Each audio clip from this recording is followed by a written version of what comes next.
This is the Limitless Leadership Lounge. It's a tri-generational conversation for emerging leaders. Coach Jim Johnson and myself holding down the fort today is Dr. Kareem out in Bangladesh. But we are excited to have a special guest on today who will, I guess, serve as the third leg of our tri-generational conversation. I am your host, John Gehring, and we want to remind you, if you've been getting value from this episode and you think somebody else might get value from it too, please share the episode you're listening to because we'd love to reach more people and we'd love your feedback as well. Coach, go ahead and introduce our guest today. Let's dive in. Yeah, well, I'm excited. One of our former guests, Marcus Ogden, and Clara worked together, and Marcus was gracious enough to introduce us to Clara. So I'm going to read a little bit about her and welcome her to the show. So she believes in clarity is the key to unlocking greatness in your people, your culture, and your bottom line. With over 20 years of experience in sales, leadership, and organizational development, she helps with working with high performing teams, eliminating confusion, aligning priorities, and driving sustainable results. We all want that. Through her dynamic keynotes, hand-on workshops, and actionable strategies, she empowers leaders to cut through the noise and build thriving workplace cultures where collaboration, accountability, and success flourishes. Her specialties are keynote speaking, leadership development, workplace culture, productivity strategies, team engagement, and organizational clarity. And I know I saw her little line of Clara to clarity. So welcome, Clara, to the Limitless Leadership Lounge. Thank you so much. It's an honor to be here. I'm excited to talk with you. Excellent. So, I was looking at your different information and I saw that you started in the banking industry and then you went into some real estate. And so I'm just curious, can you take us, share a little bit about your journey of how you started into how you've gotten to where you are today? Sure. So, I am your typical overachiever. And, I probably had my first job, at 5 years old with my little lemonade stand outside the house. And it grew from there. And I feel like I knew what I wanted to do. There was a pull in me to do professional speaking. But unfortunately, I listened to all the people around me who told me that it was too competitive, Mm. never make it. So I sort of, kind of meandered around. In college, I had seven different majors because I loved a little bit of everything. And it was really after college that I sort of landed more in the real estate realm. So most of my career has been in the real estate realm. I worked on a high performing team, which is what gave me so much experience in the leadership and team performance. And then in 2009 is when I joined forces with a company out of Fort Collins, Colorado called Ninja Selling Systems. And that's really where I full time became more of a professional speaker and trainer. And that's what I do now. And I will say, when you get in alignment with who you really are, everything just grows Mm. from there. And I come alive when I'm on stage, when I'm impacting lives, seeing that transformation. And I have the best job in the world. I love it so much.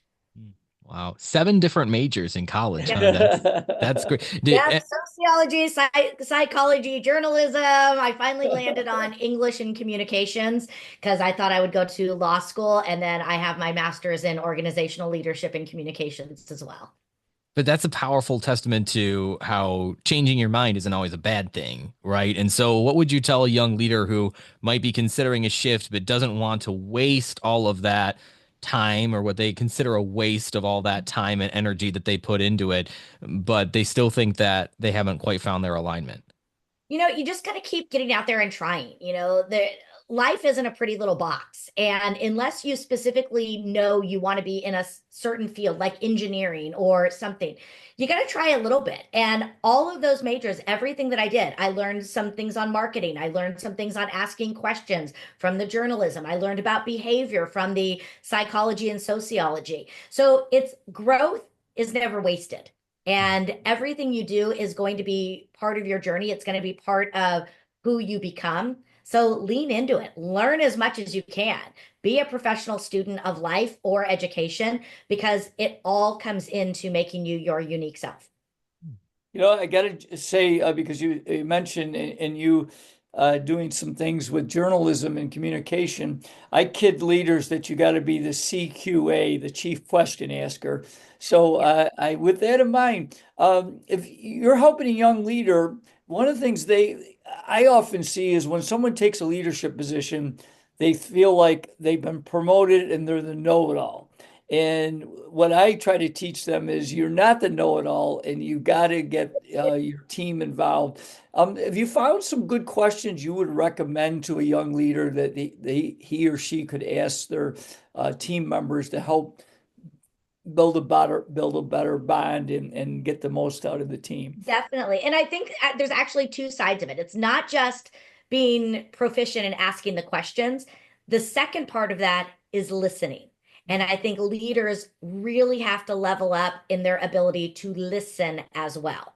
So when we get to the questions, get to know your people. Ask them questions, find out who they are, have curiosity. Don't just jump into the business side of everything. What are their hobbies? What motivates them? What excites them? What are their dreams?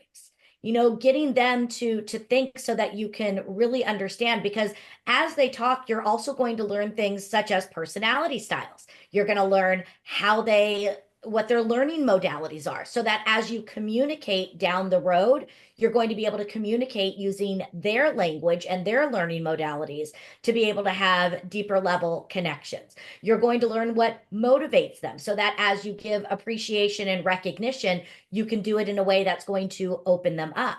And also, sometimes remember, you are the leader. Your job is to bring it all together and to guide the ship to success. But learning from them, they have ideas too. And many times they're the ones that are doing the work. They might be on the front line of their department. So they know I might have an idea strategically. I might have this vision of what I think it's going to look like, but that doesn't mean it's going to actually work in the practical application. They can give you the insights there. So I think just always going deeper, asking more questions. Why do you think this would work? If you could have it run with this, but really, again, it goes so deep. You got to get into the human element as well. Mm. So, what are some questions? You did mention one, but what are some questions that you would ask in that situation? Well, I might just ask them about their family, what their family situations, just to get to know them. Because there's a concept that I learned in the Ninja Selling System of the Ford acronym. And I'm not sure if you're familiar with it, but Ford stands for Family, Occupation, Recreations, and Dreams. So those are the types of questions I would really build a conversation around. Now, you don't need to ask all four of them in one conversation, but the idea is when you find out about them, those four components are also connected with what their value systems are. Because people's family, what they do for a living, how they spend their time, their lifestyle, and then their dreams, those are the most important things to them. And those are generally the things that drive them. So understand those concepts about them. At the same time, what is everybody's very favorite topic in the entire world? It's themselves. And the idea is we learn when we listen. Listen. So get your people talking about themselves, what motivates, what energizes, what drives them. That's how you're going to be able to then bring it in and connect with them. Well, I got to delve into. Can you tell us a story, Clara? I love your little tagline, "Clara to Clarity." Is that tell us, a story of how you've helped a client become more clear on their goals, objectives, in being a better leader.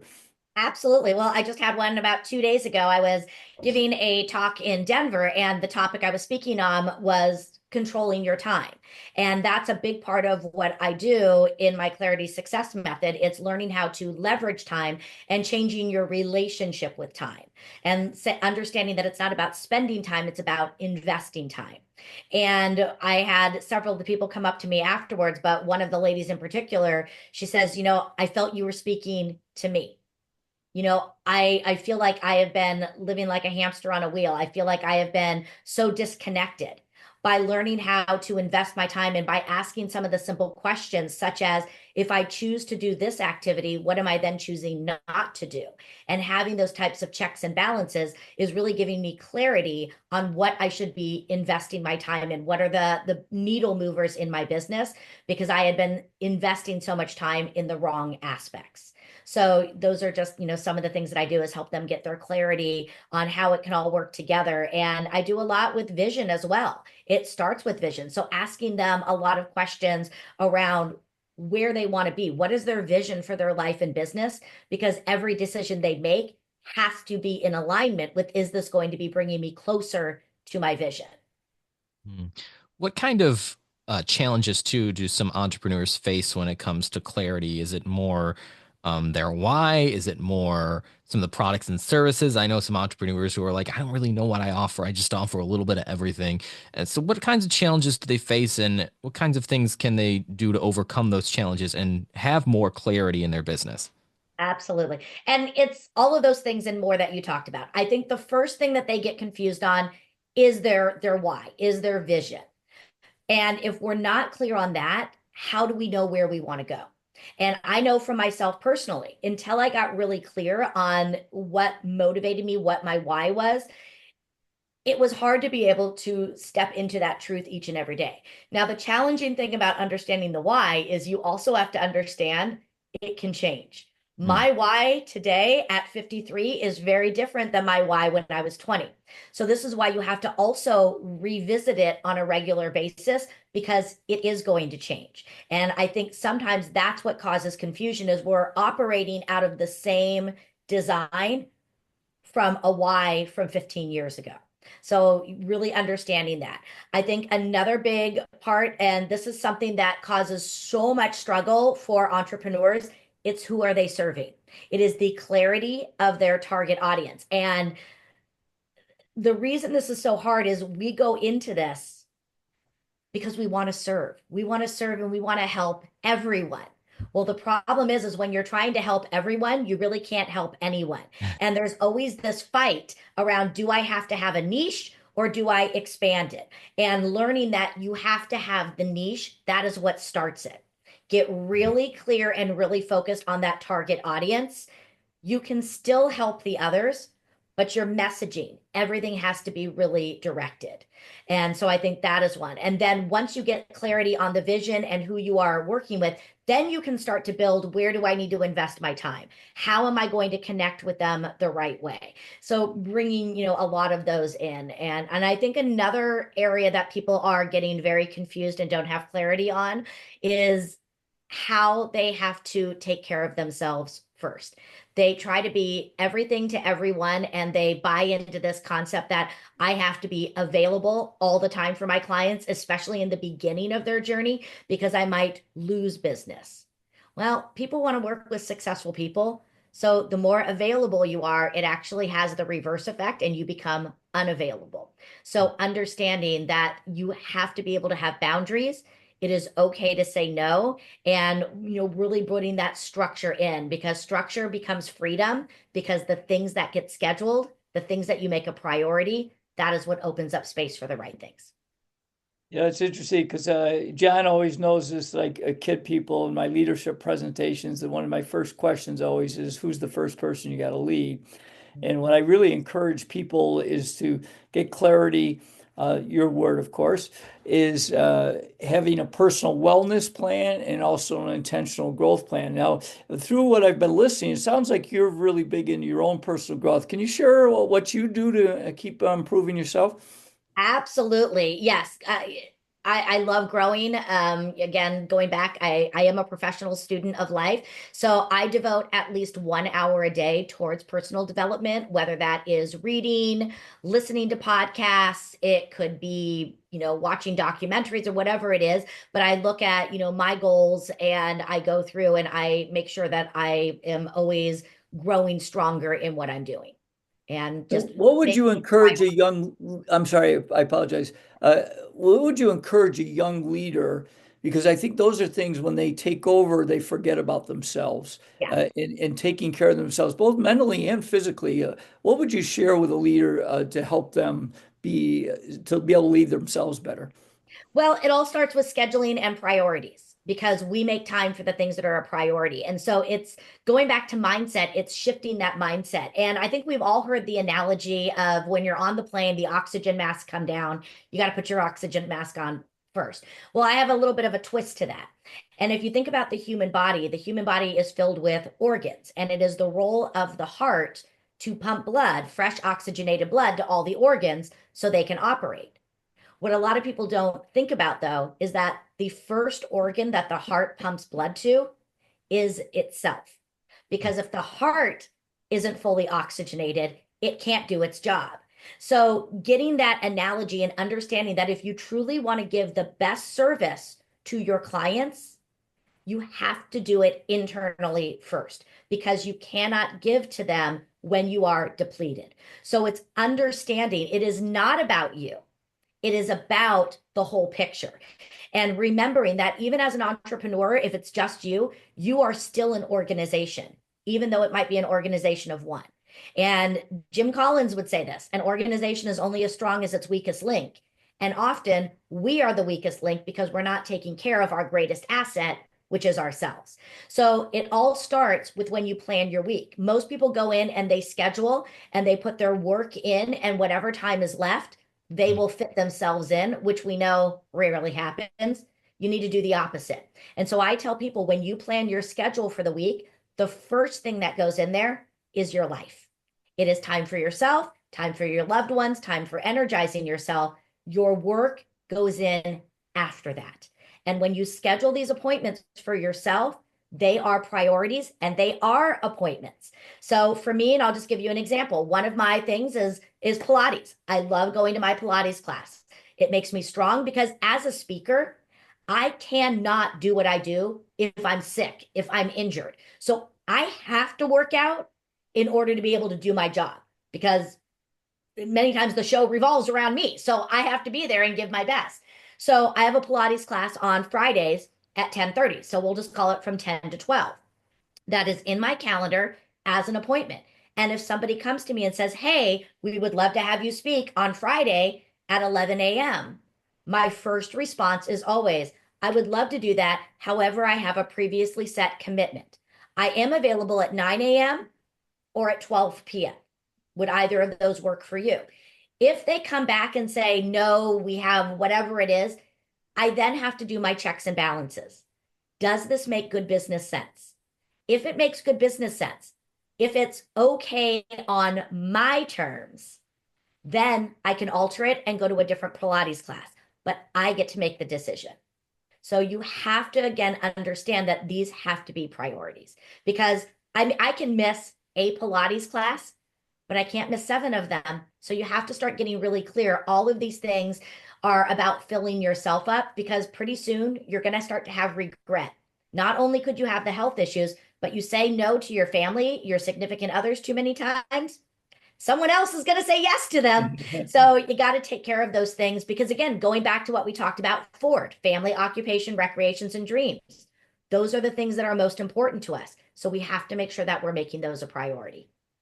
When it comes to priorities, I think so many people prioritize their business out of fear because, well, if I have to miss that Pilates class because, well, this might be my great opportunity that I don't miss. How do we overcome that fear and realize that it's a very scarcity mindset type thing? I feel like, how do we have that more abundant mindset and say, well, there are other opportunities? You know, I could say all the big things like trust the process and understand, but the reality is most of us don't learn this until we fail. And for me, it was health issues. For me, it was complete and total burnout because that's oftentimes we don't believe it. We think we can handle it. My hope is that people are listening. One of my favorite quotes is success leaves clues. So I would encourage people, go and find people who you respect, who are running a business the way that you would want to run your business. How are they doing it? Trust them. I'll give you an example. For me, it was visualization. I did not grow up understanding it. I thought it was all woo-woo, so I didn't buy into it. But when I started studying the patterns of successful people that I respected, all of them were doing it. So that caused me to say, maybe there's something to this. So it became a part of my world. So I think learning from others and trusting that it works. I don't want people to have the burnout that I went through. Unfortunately, that's oftentimes what happens. And maybe start small. Start with saying, you know what, maybe I'm going to protect my mornings. Maybe I'm going to just protect 1 hour in the middle of the day, but really listening to the others that are more experienced than you. And because we've all done it and we've all made those mistakes. And hopefully we can now be smart enough to learn the mistakes from those that came before us. Yeah, you said a powerful thing there, Clara, with because I started doing mental imagery with my teams. And it's funny because when I first took over my last program, I was there for 20 years. It was kind of like the kids were a little apprehensive. This is woo. The funny part is we ended up having a lot of success and the kids really bought in. And it's funny, when I retired, my assistant took over. I asked every player coming back, should they keep imagery? Because my assistant wanted to know, and it was 100%. So they Wow. really got a buy-in on how important that is. So, and I'll never forget my last year, we had a very good player and he got fouled with 6 seconds to go down three. He got fouled on a three-pointer and he made all three free throws. And I'll never forget afterwards, the newspaper reporter asked him, "Hey, Anthony, what were you thinking?" He goes, "I had done so many mental imagery sessions, I knew those were going in." So Yeah. that really shows you the power of that. Well, I know you've written a couple books. I want to delve in. Can you tell us like one of your favorite stories from the book called The Mother of All Success Manuals? So, yes, the Mother of All Success Manuals, it is a guide for working moms who to help them understand that they can let go of the guilt and all the shame that comes with that and be able to find the harmony.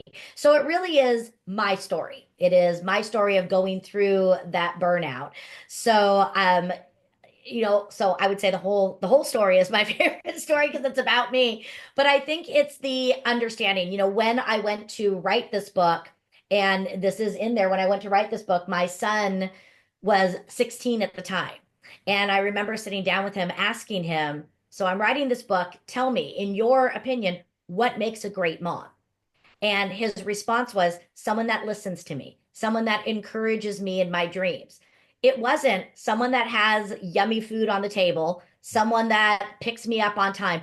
All of these things that we kill ourselves to do because we think we're being graded on it, none of that matters. And it all came down to the idea that it's not about being there 100% of the time, it's about being present 100% when you are there, because they can forgive things, but be there when you need to be there. And I think that that's something that a lot of working parents, not just women, but working parents, because I think we put a lot of pressure on ourselves to be perfect. And the reality is you're going to mess up. So own it. But when you can learn to be present. And so I give them a lot of strategies so that they can be there and be focused and really embrace those times. Because even if it's only 30 minutes, doing that. So some of the tips that I have in there that I shared with people is, let's say, homework. Well, as an entrepreneur, I have homework too. So when Nicholas would sit down to do his homework, I would be sitting right next to him doing my homework. So we were both in our tight bubbles of focus, focused on what we needed to do, and we were still together. So it's kind of, again, how can we bring that harmony in? Mm. Well, I love it. Really resonated with me what you said there, Clara, about just about the importance of things that are important in a mother, in a person in general. Because I have to joke, my wife is a terrible cook. I probably shouldn't say that, should I? But no, for real, she's a bad cook. I do most of the cooking. But there's that phrase, the way to a man's heart is through his stomach or something. I think that's the stupidest thing that I've ever heard because she's the kindest, most loving, most loyal, strong person that I know. Mhm. And I don't care that she doesn't cook. So it's the Exactly. traits that really matter in life, right? Yet we can get so caught up in the traits that don't matter, or that the world tells us matter. So for a business owner, then what might be some of those things that we get caught up in that we feel like matter, some of those KPIs we want to hit that in the Mhm. long run don't actually matter. Yeah. Again, I think we get too caught up sometimes in the numbers and not focusing on the relationships. And what I mean by this is don't be transactional, be relational, slow it down. outside of taking care of yourself, your clients are your greatest assets. So make sure that you are taking time, not rushing through the transactions, getting lives, so taking care and nurturing those. And I'll give you an example of what I mean. I work with a lot of real estate professionals. Well, we don't want to just show up for our people during the transaction.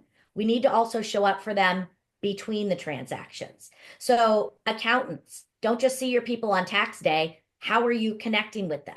Doctors, connect with your people between the annual visits. We all can do those things.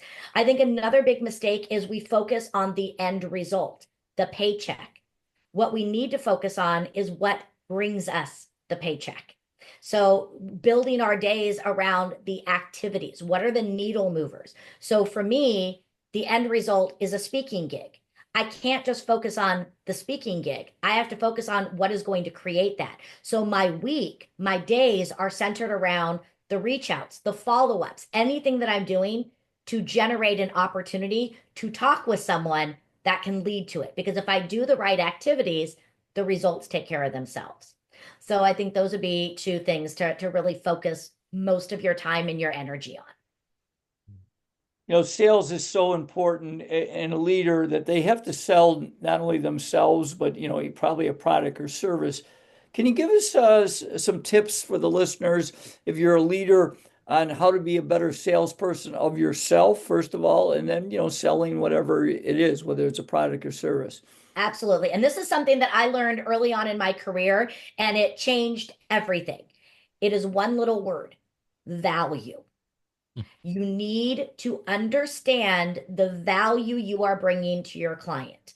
There is something out there, and it's called the economic law. The economic law states that money flows to value. So if you want to make money, you better be looking at the value you are delivering. Remember, you are here to serve your clients. You have to understand, and this is where those questions and listening come in. What is your client's greatest issue, challenge, problem? And how can you solve that for them? That is how you are delivering value. So one of the first things that I do with a lot of entrepreneurs that I work with is I just have them list over. I call it the feature benefit exercise. I have them write down, what are all the things you bring to the table, all the tools in your toolkit, from your training, your designations, skill sets, tools that you have, marketing, whatever it is. What is everything you bring to the table? And then you take that and then you start to write down, how is that going to benefit the client? So the feature is the thing, the benefit is how it's going to impact the client positively. Because you need to understand, because one, if you don't know what value you're bringing to the table, I guarantee you your client's not going to know. And our goal is to be able to articulate that value. Because if we can clearly lay out, this is what we can do for you, and more importantly, how it's going to help you achieve your goal, that is where they're going to get buy-in. So you've got to clearly understand and be able to articulate the value that you are bringing. Because also at the same time, when you're delivering value, you're serving, not selling. So you never have to sell another day in your life when you are clearly looking at how you can serve them by delivering them value. So that's a mindset shift in and of itself right Huge. there.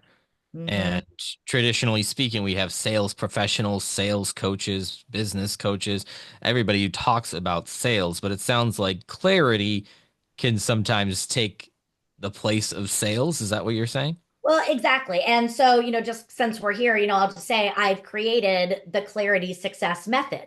And that's part of it. Is the C is all about the clarity of vision and getting them clear on that. Then it goes into the leveraging of the time. So getting clarity on where we're investing our time. The A is all about take the right action. So stop doing everything and do the right thing. So the clarity of what are your needle movers, your vital few. Then we go into the rest and the reflection. Again, the clarity of self-care, doing that. The second A is the clarity of articulating value. And that's where I bring it in and really help them look at who is your target audience and how are you going to do that. Then we go into sort of the KPIs that you were talking about, the clarity of tracking and measuring. And then lastly, the yes is all about, yes, it's time to celebrate. So let's get clear on how we're going to reward ourselves and celebrate along the way, not just at the end of the journey. Good. So Well, Clara, in doing some research on you, I saw that. Am I correct that you got coaching certification from Tony Robbins? Looks like she froze. Yeah, I think she froze.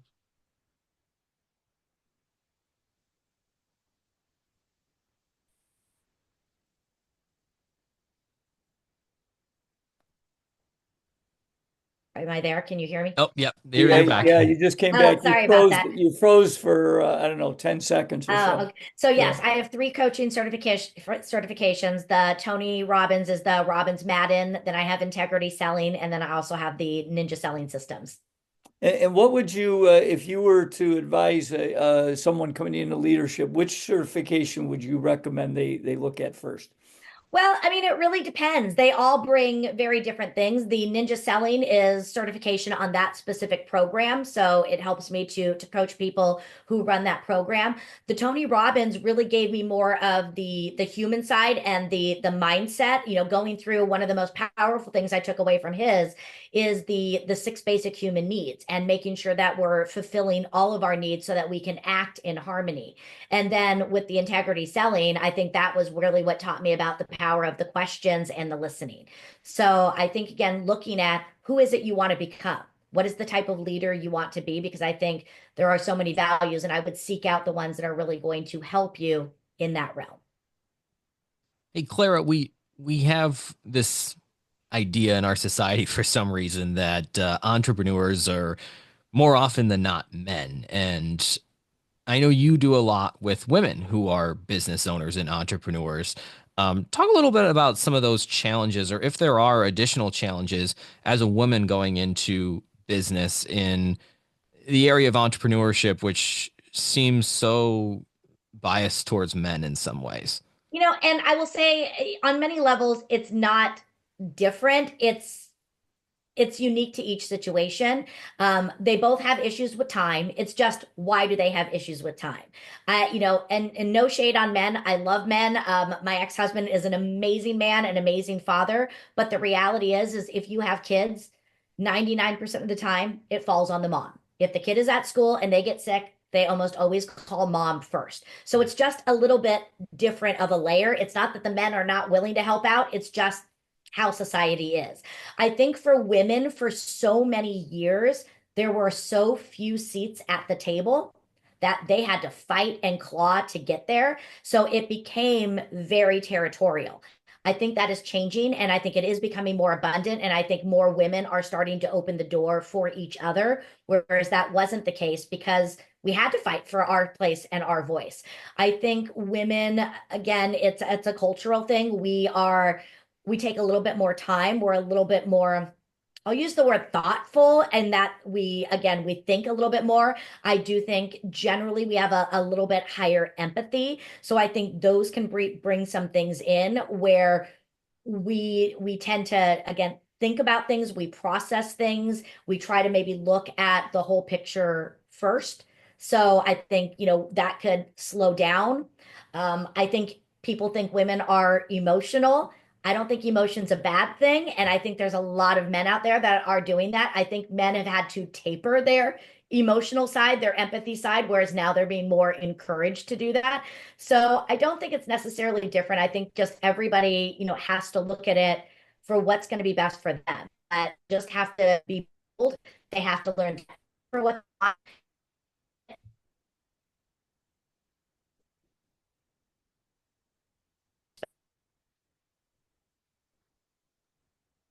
You froze again, Clara.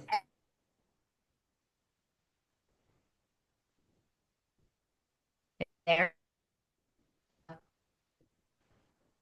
Sort of. We hear about like Sort of. Am I there? I you're, apologize. I you're don't know why in and out. No, that's it's okay. doing that. Internet.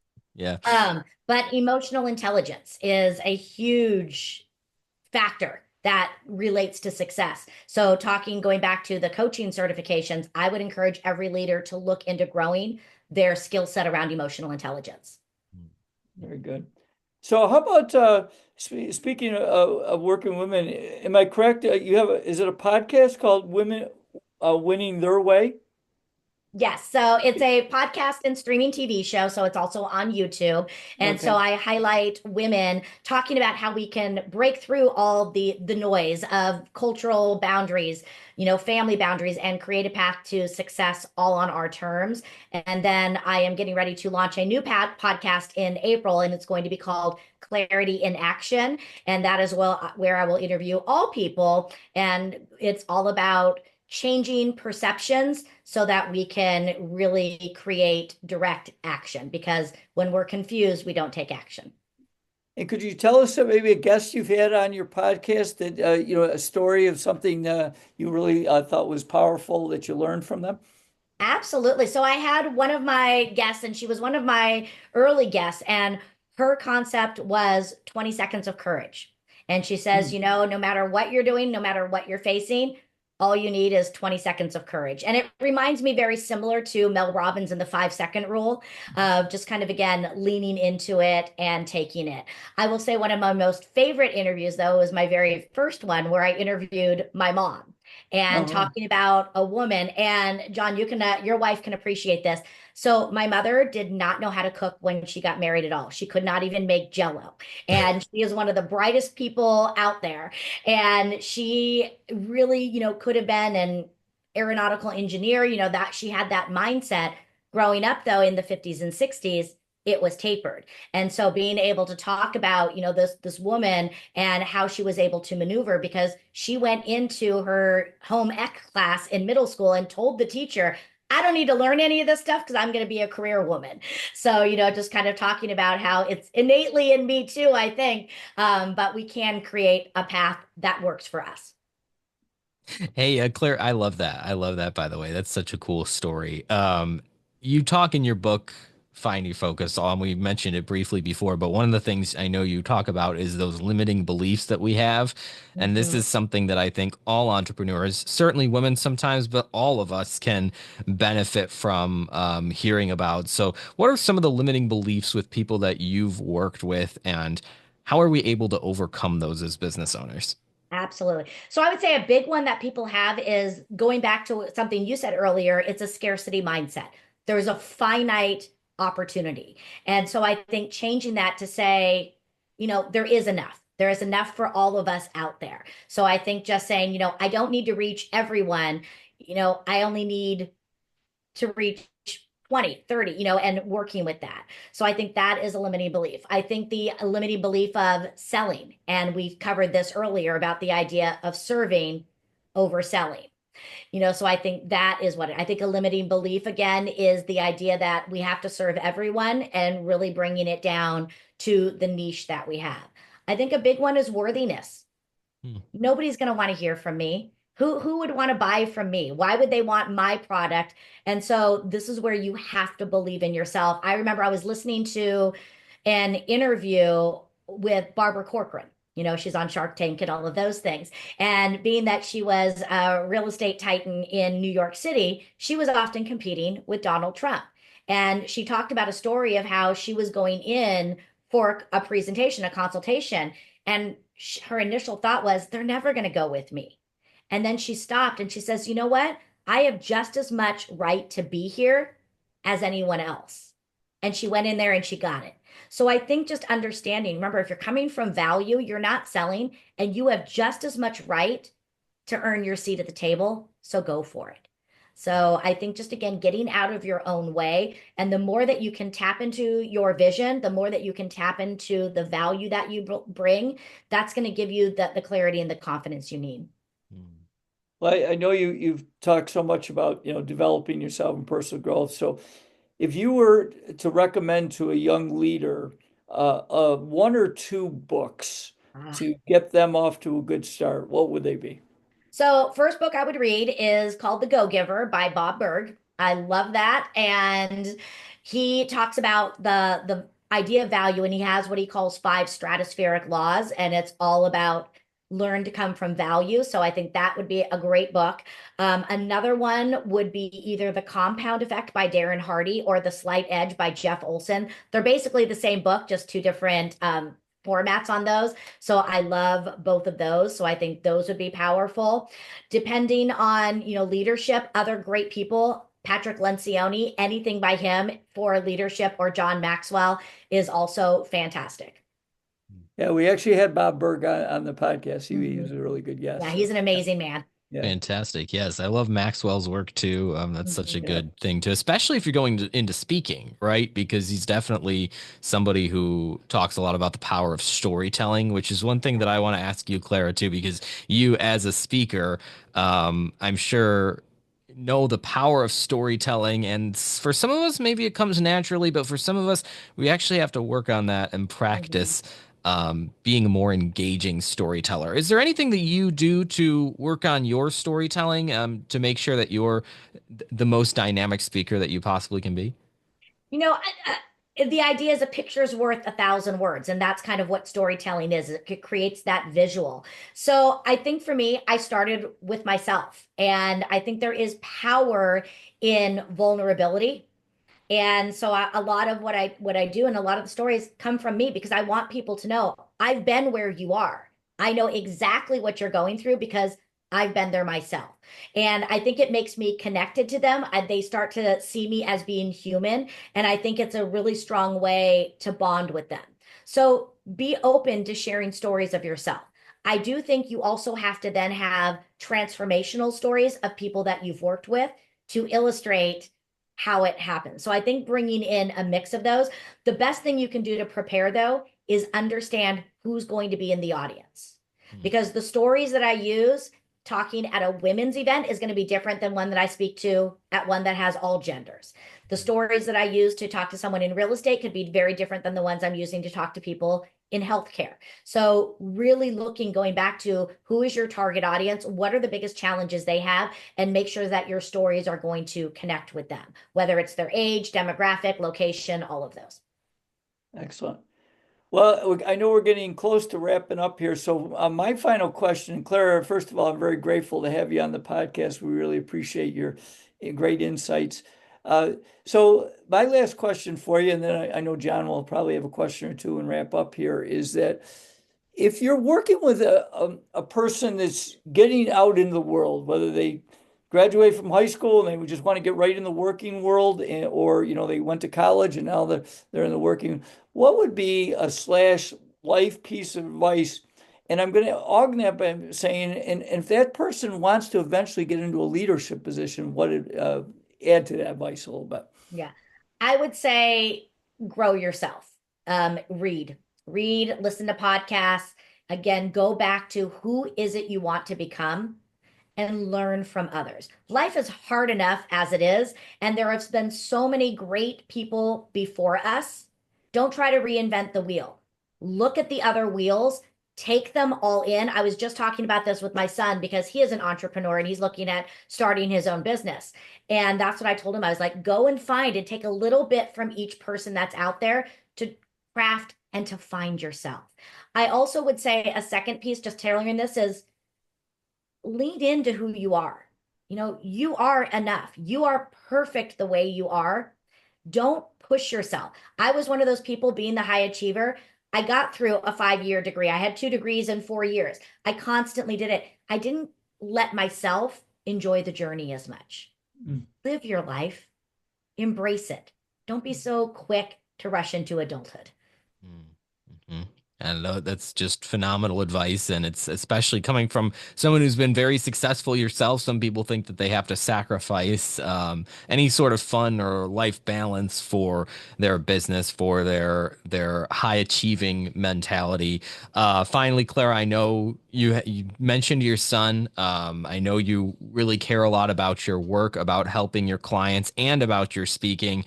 What is the one thing that really fills you up? Is it Pilates? Oh, is it your son? Is it, I mean, there's a variety of different things going on in your life. What ultimately is your why? What fills you up? My why is all about creating impact daily. So it's to motivate and impact people on a global basis every day. So at the end of the day, I ask myself 3 questions, and this is sort of what drives me. I ask myself, did I show love today? Did I inspire today? And did I contribute positively to the world today? If I could say yes to those 3 things, it was a successful day. So those are the things that drive me, is making sure that I am giving to others wholly, to myself, but also to, the people that I work with. And that's how I define success. I love those questions. That's a phenomenal framework there. Clara, I know you have a book out. It's Find Your Focus 52 Weeks of Clarity. You could find that on Amazon or anywhere you get books, right? And I know you also have a website too. What is the best way that somebody can learn more about you or get in touch with you? Yeah, so they can definitely go to my website. Everything's on there. And I would love to just say that I am the executive director of a foundation called You Are My Light, where we are committed to building healing centers for survivors of human trafficking. So for all the books, all the proceeds of the books that I sell go to the foundation. So if somebody is interested in growing themselves, they can go and get any copies of my books and just know that those are going to a good cause. The other place that I tend to spend most of my time on is LinkedIn. So I'm very, very big on LinkedIn, and they can connect with me there as well. Perfect. Clara, thank you so much for your time today. We learned so much Yeah. from you. I enjoyed it. Thank you for having me.